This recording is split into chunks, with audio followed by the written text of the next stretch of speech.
வணக்கம். நான் doctor Arun Kannan, orthopaedic surgeon from Apollo hospitals Chennai and Jayam ortho care Kodambakkam. இப்போ இந்த மூட்டு தேய்மானம் அப்படிங்கிறது ஒரு பரவலான வியாதி. பல பேர் எஸ்பெஷலி 50-45 வயசுக்கு மேலே இருக்கவங்க நிறைய பேருக்கு இந்த மூட்டு தேய்மானம் காணப்படுது.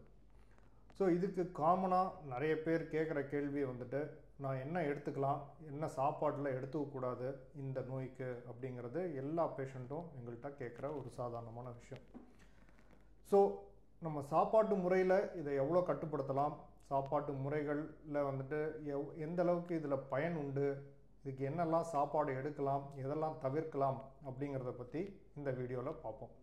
பட் இதை பற்றி நம்ம ஃபுல்லாக டீட்டெயிலில் பார்க்குறதுக்கு முன்னாடி இந்த மூட்டு தேய்மானம்னா என்ன அப்படின்ற ஒரு கரெக்டான புரிதல் இருந்துச்சு அப்படின்னா நம்ம சாப்பாட்டு முறையை அதுக்கேற்ற மாதிரி மாற்றிக்கிறது கொஞ்சம் சுலபமாக இருக்கும். ஸோ இப்போ மூட்டு தேய்மானம்ங்கிறதுனா என்ன? ஸோ இப்போ மூட்டுங்கிறது 2 எலும்பு சேர்ற இடம். ஸோ இந்த மாதிரி வந்துட்டு மூட்டு இருக்கும், மேலே ஒரு எலும்பு கீழே ஒரு எலும்பு இருக்கும். அந்த எலும்பில் பார்த்தீங்கன்னா இந்த மாதிரி வெள்ளையாக ஜவ்வு ஒன்று இருக்கும். ஸோ அதுதான் இந்த படத்தில் போட்டிருக்கிறோம். இந்த வெள்ளையான ஜவ்வு இருக்கிறது இந்த மூட்டில் ஸ்மூத்தான மூமெண்ட்டை கொடுக்கும். ஸோ இப்போ மூட்டை வந்துட்டு நல்லா மூவ் பண்ணோம் அப்படின்னா இந்த ஜவ்வு நல்லா வழுவழுன்னு ஸ்மூத்தாக இருந்தால் தான் மூமெண்ட் நல்லா சுலபமாக வரும். சில காரணங்களால், இதில் ஒன்று முக்கியமான ஏஜ், மற்ற காரணங்களாலையும் இந்த ஜவ்வு டேமேஜ் ஆகலாம். இந்த ஜவ்வு கொஞ்சம் கொஞ்சமாக தேயும், கிட்டத்தட்ட ஒரு கார் டயர் தேயிற மாதிரி தானே வச்சுக்கோங்களேன். ஸோ தேஞ்சிருச்சு அப்படின்னா இந்த வெள்ளையான ஜவ்வுக்கு பதிலாக கீழே இருக்கிற இந்த எலும்பு தெரிய ஆரம்பிச்சிடலாம். ஃபஸ்ட்டு இந்த ஜவ்வோட வழுவழுப்பு போகும், அதுக்கப்புறம் கொஞ்சம் கொஞ்சமாக நூல் மாதிரி வர ஆரம்பிக்கலாம். ஒவ்வொரு ஸ்டேஜ் பார்த்தீங்கன்னா அது ஃபுல்லாக தேஞ்சு போய் கீழே இருக்கிற எலும்பு எக்ஸ்போஸ் ஆகிடும். அந்த மாதிரி எலும்பு எக்ஸ்போஸ் ஆகிடுச்சு அப்படின்னா சிவியர் ஆர்த்ரைட்டிஸ் ஸ்டேஜ்னு சொல்லுவோம். இது கொஞ்சம் கொஞ்சமாக ஸ்டேஜாக ப்ரோக்ரஸ் ஆகும். ஸோ மூட்டு தேய்மானம்னா ரொம்ப ஒரு மெக்கானிக்கல் கான்செப்ட்னே வச்சுக்கோங்களேன். ஒரு கார் டயர் தேயிற மாதிரி இந்த மூட்டில் இருக்கிற எலும்புக்கு மேலே உள்ள இந்த ஜவ்வு தேய்கிறது தான் மூட்டு தேய்மானம் ஆர் ஆஸ்டியோ ஆர்த்ரைட்டிஸ். ரொம்ப சிம்பிளான விஷயம்தான்.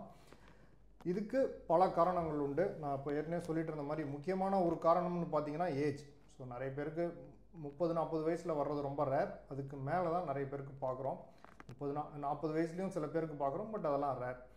50 வயசுக்கு தாண்டினவங்களில் ரொம்பவே காமன். 60 வயசுக்கு மேலே இருக்கிறவங்க பார்த்தீங்கன்னா 4ல் ஒருத்தருக்கு இந்த மூட்டு தேய்மானம் ஏற்படும். இதில் ஜெனட்டிக் ஃபேக்டர்ஸும் உண்டு. சில பேர் 90 வயசில் பார்த்தீங்கன்னா நல்லா இன்னும் பிரச்சனை இல்லாமல் நடந்துட்டு இருப்பாங்க. சில பேருக்கு 30 வயசுலேயே இந்த தேய்மானம் கொஞ்சம் லேசாக ஆரம்பிச்சிடும், 40 வயசில் கொஞ்சம் அதிகமாக இருக்கும். ஸோ இதெல்லாம் எக்ஸ்ட்ரீம்ஸ்.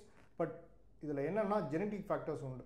ஜெனட்டிக் ஃபேக்டர்ஸ் இல்லாமல் கிடையாது, பட் ஜெனட்டிக் ஃபேக்டர்ஸ் மட்டுமே கிடையாது. ஜெனட்டிக் ஃபேக்டர்ஸ் இருந்தாலும் அதை நம்ம மேற்கொள்ளலாம்.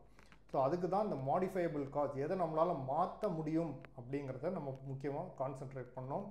அதில் ஒன்று வெயிட்டு, இன்னொன்று ஆக்டிவிட்டி லெவல், 3 நம்மளோட கால் அமைப்புக்கு ஏற்ற மாதிரி நம்ம செய்கையை மாற்றிக்கிறது. ஸோ இதெல்லாம் அந்த லெக் அலைன்மெண்ட்டை ஏற்ற மாதிரி நம்ம கொஞ்சம் ஒரு சில மாடிஃபிகேஷன் பண்ணோம். ஸோ இதெல்லாம் மாடிஃபையபிள் காசஸ் அப்படின்னு சொல்லுவோம். இதில் கான்சென்ட்ரேட் பண்ணோம்.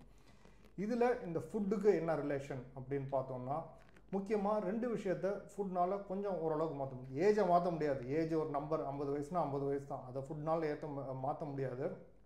பட் இந்த ஏஜ் ரிலேட்டட் சேஞ்சஸை வந்துட்டு கொஞ்சம் ஃபுட்னால் நம்ம சரி செய்யலாம். இப்போ முடி நரைக்கிறது ஏஜ் ரிலேட்டட் ஃபினாமினு சொல்லுவோம். பட் லெட்ஸே எண்ணெய் போடுறோம், முடியை நல்லா பராமரிக்கிறோன்னா இந்த நரைக்கிறது லேட் ஆகும். அதே மாதிரி தான் இந்த தேய்மானத்தையும் கொஞ்சம் நம்ம ஃபுட் முறையினால் மாற்றிக்கலாம். 2வது முக்கியமான விஷயங்கிறது வெயிட். இது டெஃபினெட்லி ஒரு மாடிஃபையபிள் ரிஸ்க் ஃபேக்டர் அப்படின்னு தான் சொல்லுவோம். ஒருத்தர் 20-25 வயசில் இப்படி இருக்கிறாரு, 45 வயசில் இப்படி ஆயிட்டாரு அப்படின்னா முட்டோட சைஸ் அதே தான். முட்டோட எலும்பெல்லாம் முதல்ல வளர்ந்துருக்கும், அதே ஃபார்மில் தான் இருக்கும்.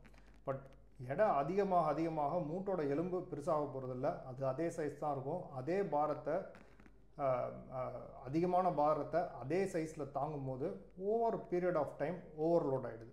ஸோ இது ஒரு முக்கியமான காரணம் இந்த ஆர்த்ரைட்டிஸ் வர்றதுக்கு. ஸோ இப்போ நம்ம உணவு முறைன்னு பார்க்கும்போது எப்போவுமே நம்ம ஒரு பிளானாக தான் பார்க்கணும். ஏன்னா இந்த உணவு முறையோட 2 பங்கு உண்டு. சொல்லிட்டு இருந்த மாதிரி உணவு முறை இந்த தேய்மானத்தை கொஞ்சம், அந்த ஏஜிங் ரிலேட்டட் தேய்மானத்தை கொஞ்சம் சரியாக செய்கிறதுக்கு, ஆஃப்செட் பண்ணுறதுக்கு உதவுது. 2வது முக்கியமான பங்கு நம்ம உடல் எடை, உடல் பருமனை வந்துட்டு கட்டுப்படுத்தி இந்த முட்டி மேலே இருக்கிற பாரத்தை குறைக்கிறது. 2 ஃபங்க்ஷன் முக்கியமாக இந்த நம்ம உணவு முறை பண்ணணும். ஸோ ஜென்ரலாக பார்க்கும்போது நிறைய பேரோட எதிர்பார்ப்பும் இதுதான். நான் இந்த ஃபுட் எடுத்துக்காமல் இருந்துட்டா எனக்கு ஆர்த்ரைட்டிஸ் வராதா, இல்லை இந்த ஒரு ஸ்பெஷல் ஐட்டம் எடுத்துட்டா எனக்கு ஆர்த்ரைட்டிஸ் வந்தது போயிடுமா அப்படிங்கிறது கேட்பாங்க. அந்த மாதிரி ஒரு சிம்பிள் மேஜிக் ஃபுட் எதுவுமே கிடையாது. So super food, magic food அந்த மாதிரி எதுவுமே கிடையாது. நீங்கள் ஏதாவது ஒரு ஐட்டம் எடுத்துக்காமல் இருந்ததுனால மூட்டு தேய்மானம் வராமல் போகிறதில்ல. ஏதாவது ஒரு ஐட்டம் அதிகமாக சேர்த்துக்கிட்டிங்கன்னா மூட்டு தேய்மானம் ஃபுல்லாக சரியாக போகிறதும் இல்லை. ஸோ அந்த மாதிரி ஒரு மிராக்கிள் க்யூர், மிராக்கிள் ஃபுட் அப்படிங்கிறது எதிர்பார்த்தீங்க அப்படின்னா அந்த மாதிரி கிடையாது. ஸோ அது ஒரு கசப்பான உண்மை அப்படின்னு தான் சொல்லணும். ஏன்னா அந்தளவுக்கு ஈஸியாக இருந்துச்சுன்னா தென் மூட்டு தேய்மானத்துக்கு ரொம்ப ஈஸியாக தீர்வு காணலாம். பட் அந்தளவுக்கு ஈஸி கிடையாது. ஸோ அதனால் ஏதாவது ஒரு ஐட்டம் இதை நம்பி அதை நம்பி நம்ம பிளான் பண்ணவே முடியாது. ஸோ ஆர்த்ரைட்டிஸ்னு வரும்போது ஜென்ரலாக ஒரு டயட் பிளான் அப்படின்றது தான் நம்ம ஃபாலோ பண்ணணும். மொத்தமாக நம்ம எவ்வளோ எடுத்துக்கணும், அதில் எவ்வளோ பகுதி நம்ம காய்கறிகள் எடுத்துக்கணும், எவ்வளோ பகுதி நம்ம ரைஸ் எடுத்துக்கலாம், எவ்வளோ பகுதி கொஞ்சம் இந்த மாதிரி சாக்லேட் மாதிரி ஐட்டம்ஸ் எடுத்துக்கலாம் அப்படிங்கிறது பார்க்கணும். ஸோ இப்போ இன் ஜென்ரல் பார்த்தீங்க அப்படின்னா இது ஒரு பிரமிட் அப்படின்னு வச்சுக்கலாம். கீழே இருக்கிறது க்ரீன் வெஜிடபிள்ஸ் அண்ட் ஃப்ரூட்ஸ், அதுக்கு மேலே நமக்கு கொஞ்சம் அந்த சீரியல்ஸ் கிரெயின்ஸ் வரும், அதுக்கும் மேலே கொஞ்சம் ஃபேட் ஐட்டம்ஸ் வரும், டாப்பில் பார்த்தீங்கன்னா அந்த ஸ்வீட்ஸ் போன்ற ஹை கேலரி ஐட்டம்ஸ் வரும். ஸோ நம்ம ஓரளவுக்கு ஹெல்தி ஃபுட் அப்படின்னு நம்ம இமேஜின் பண்ணோம்னா ஒரு பிளேட்டை வச்சு நம்ம இமேஜின் பண்ணிக்கலாம். இப்போ நம்ம சாதாரணமாக சாப்பிட்ற சாப்பாட்டில், எஸ்பெஷலி நம்ம சவுத் இந்தியன் சாப்பாட்டில் ஒரு பற்றாக்குறை அப்படின்னு பார்த்திங்கன்னா ஒரு பிளேட் இருந்துச்சு அப்படின்னா அதில் ஒரு 60-70% சாதம் இருக்கும். அதுக்கு மேலே கொஞ்சம் சாம்பார், ரசம் என்ன போட்டுக்குவோம், சைடில் கொஞ்சோண்டு காய் வச்சுக்குவோம். ஸோ அது ஒரு ஒரு ஒரு பற்றாக்குறை அப்படின்னு தான் சொல்லணும். ஒரு ஹெல்தி டயட் பார்த்திங்கன்னா இந்த மாதிரி தான் இருக்கணும். இதில் பார்த்தீங்கன்னா 50% தட்டில் பாதி க்ரீன் வெஜிடபிள்ஸ் அண்ட் ஃப்ரூட்ஸ் இருக்குது. அதுலேயும் பார்த்தீங்கன்னா இந்த ரெட் போர்ஷன் தான் ஃப்ரூட்ஸ். ஸோ க்ரீன் வெஜிடபிள்ஸ் அதிகம், ஃப்ரூட்ஸ் கம்மி அந்த 50%லேயும். ஸோ கிட்டத்தட்ட நம்ம சாப்பிட்ற சாப்பாட்டில் ஒரு 30-40% க்ரீன் வெஜிடபிள்ஸ் இருக்கணும், ஒரு 10-15% ஃப்ரூட்ஸ் இருக்கணும். அந்த மாதிரி தான் ஒரு பிளேட்டுக்கு ஒரு மீலுக்கு இருக்கணும். நிறைய பேர் இப்போ சமீபமாக ஒரு கான்செப்ட் என்னென்னா ரைஸ் தவிர்த்துட்டா நம்ம எல்லாமே சரி பண்ணிடலாம் அப்படின்னு. அந்த மாதிரியும் கிடையாது. ரைஸ் இருக்கணும், குவான்டிட்டி கரெக்டாக இருக்கணும். ஸோ இப்போ இந்த ஹோல் கிரெயின்ஸ்னு போட்டிருக்காங்க பாருங்கள். ஸோ அதில் தான் நம்ம ரைஸ் வரும். நீங்கள் மில்லட் எடுத்துக்கலாம், ரைஸ் எடுத்துக்கலாம், ப்ரௌன் ரைஸ் எடுத்துக்கலாம், எதுவாக இருந்தாலும் சாப்பாட்டில் 25% தான் இருக்கணும். இன்னொரு போர்ஷன் முக்கியமாக நம்ம தவிர்க்கிறது ப்ரோட்டீன் ரிக்குவயர்மெண்ட். இப்போ எஸ்பெஷலி நம்ம சாப்பிடும்போது ரைஸ் இருக்கும், காய் இருக்கும், பட் ப்ரோட்டீன் எதுன்னு பார்த்தோன்னா நிறைய பேரில் ஒழுங்காக இருக்காது.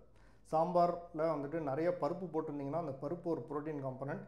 பட் இப்போ ரசம்லாம் எடுக்கிறோம் அப்படின்னா அதில் ப்ரோட்டீன் காம்பனண்ட் ரொம்ப கம்மி. அது எப்போவுமே ஒரு 25% இருக்கணும் ஹெல்தி ப்ரோட்டீன். ஸோ இப்போ நான் வெஜிடேரியனில் பார்த்தீங்கன்னா சிக்கன், ஃபிஷ்ஷு இதெல்லாம் நல்ல லீன் மீட். இதை அதிகமாக ஆயில் போடாமல் சமைச்சா இது ஒரு நல்ல ப்ரோட்டீன் சோர்ஸ். வெஜிடேரியன்னு பார்க்கும்போது பருப்பு வகைகள் தான் best protein source, apart from milk and மில்க்லேருந்து வர்ற கொஞ்சம் குவான்டிட்டிஸ். பருப்பு வகைகள் அப்படின்னா ஜென்ரலாக வெறும் இந்த நம்ம சாப்பிட்ற எல்லோ டாலும் ஒரு பருப்பு தான். பட் மற்ற பருப்பு வகைகள் லெகும்ஸ் எல்லாத்துலேயுமே நிறைய ப்ரோட்டீன் இருக்குது. முக்கியமாக சன்னா, ரெட் பீன்ஸ், நம்ம சுண்டல்னு பண்ணி சாப்பிட்ற ஐட்டம் இருக்குங்களே, அது எல்லாத்துலேயும் நிறைய ப்ரோட்டீன் இருக்குது. ஸோ அது ஒரு 25% எவ்ரி மீலில் இருக்கணும். ஸோ ஓவரால் நல்ல ஒரு ஹெல்த்தி டயட் பிளான் வேணும். அப்போ தான் உடல் பருமனும் கம்மியாக இருக்கும், அவர் குறைக்க முடியும். அது கூட சேர்ந்து நமக்கு நல்ல ஊட்டச்சத்தும் வரும். அந்த மாதிரி இருந்தால் தான் டயட் பிளான் சக்சீட் ஆக முடியும். அண்ட் இந்த மாதிரி இருந்தால் தான் டயட் பிளான் ரொம்ப நாள் நீட்டிக்கவும் முடியும். சில பேர் எக்ஸ்ட்ரீம் டயட்டுக்கு போவாங்க, ஃபுல்லாக ரைஸ் கட் பண்ணிவிட்டு வெறும் காய் கொஞ்ச நாள் சாப்பிடுவாங்க, அவர் வெறும் இந்த பன்னீர் மாதிரி ஐட்டம்ஸ் மட்டும் சாப்பிடுவாங்க. இதெல்லாம் கொஞ்ச நாள் நம்மளால் தாக்கு பிடிக்க முடியும். பட் நீண்ட காலில் விட்டதுக்கப்புறம் திருப்பி நிறைய பேருக்கு வெயிட் வந்துடும். ஸோ ஓரளவுக்கு ஹெல்தி ஒரு மீல் பிளான் வேணும். ஸோ அதை நம்ம புரிஞ்சுக்கணும். ஒரு மேஜிக் ஃபுட் அப்படின்றத நம்ம பற்றி போகக்கூடாது. பட் சில ஐட்டம்ஸ் இருக்குது, அது எஸ்பெஷலி நம்ம ட்ரெடிஷ்னல் மருத்துவ முறைகள், ஆயுர்வேதா இதிலெலாம் நல்லா ஸ்ட்ரெஸ் பண்ணியிருக்கிறாங்க. இதில் இதெல்லாம் போன்ஸ் ப்ளஸ் இந்த ஜாயின்ஸுக்கு நல்ல ஊட்டச்சத்து வருது. அதெல்லாமும் நம்ம சேர்த்துக்கலாம். பட் அதை மட்டும் சேர்த்து நம்மளால் அந்த மூட்டு தேய்மானத்தை போராட முடியாது. இப்போ ட்ரெடிஷ்னலாக பார்த்தீங்கன்னா இந்த கற்றாழையில் வந்துட்டு போன்ஸுக்கும் ஜாயின்ஸுக்கும் நல்லதுன்னு ரொம்ப நாளாக சொல்லிகிட்டு இருக்கிறாங்க.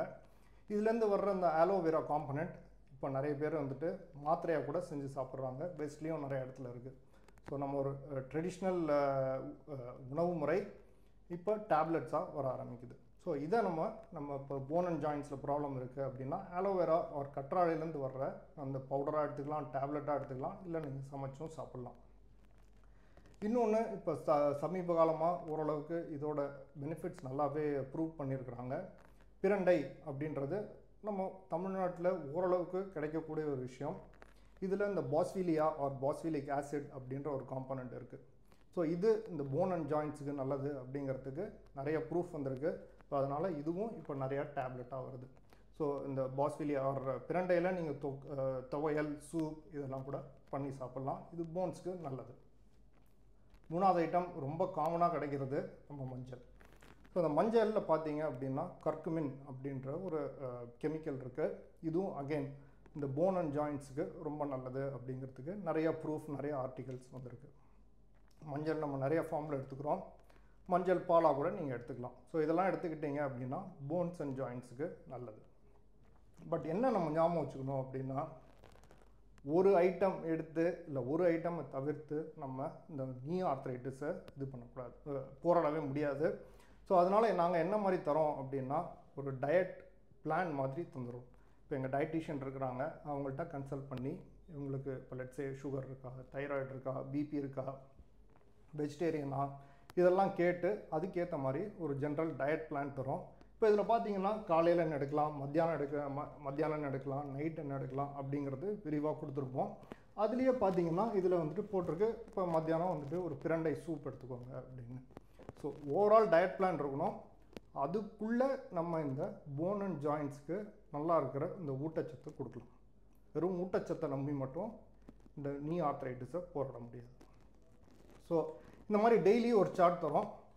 பட் இதை ஒரு வீக்குக்காக தந்துடும். ஒரு வாரத்துக்கு இந்த மாதிரி ஒரு சார்ட்டாக தந்துடுவோம். முதல் நாள் என்ன எடுத்துக்கணும், ரெண்டாவது நாள் காலையில் என்ன எடுத்துக்கணும், மூணாவது நாள் காலையில் என்ன எடுத்துக்கணும் அப்படின்றது வரிசையாக இருக்கும். நீங்கள் வீக் பை வீக் இதை ரிப்பீட் பண்ணிக்கலாம். லெட்ஸே ஒரு நாளைக்கான காலையில் உணவு இல்லை அப்படின்னா ரெண்டாவது நாளுக்கான காலையில் உணவை அப்படியே எடுத்துக்கலாம். ஸோ இந்த மூட்டு தேய்மானத்துக்குன்னு பார்த்தீங்கன்னா டயட் ட்ரீட்மெண்ட் ரொம்பவே முக்கியம். பட் நான் பல தடவை சொல்லிட்ட மாதிரி நம்ம ஒரு ஐட்டமை நம்பி இந்த டயட் பிளானை ஃபார்முலேட் பண்ண முடியாது. பல ஐட்டம்ஸ் வேணும், ஓவரால் நல்ல ஃபுட் ஹேபிட் வேணும். ஸோ அதுக்காக தான் ஒரு டயட் சார்ட், ஒரு டயட் பிளான் நல்லா ஃபார்முலேட் பண்ணி அதை ஃபாலோ பண்ணிங்கன்னா இந்த மூட்டு தேய்மானத்தில் இந்த ஜவ்வு டேமேஜையும் கம்மி பண்ணலாம். அதே சமயம் நீங்கள் வெயிட்டை குறைச்சி ஓவரால் ஹெல்த்தையும் நல்லாவே இம்ப்ரூவ் பண்ணலாம். தேங்க்யூ.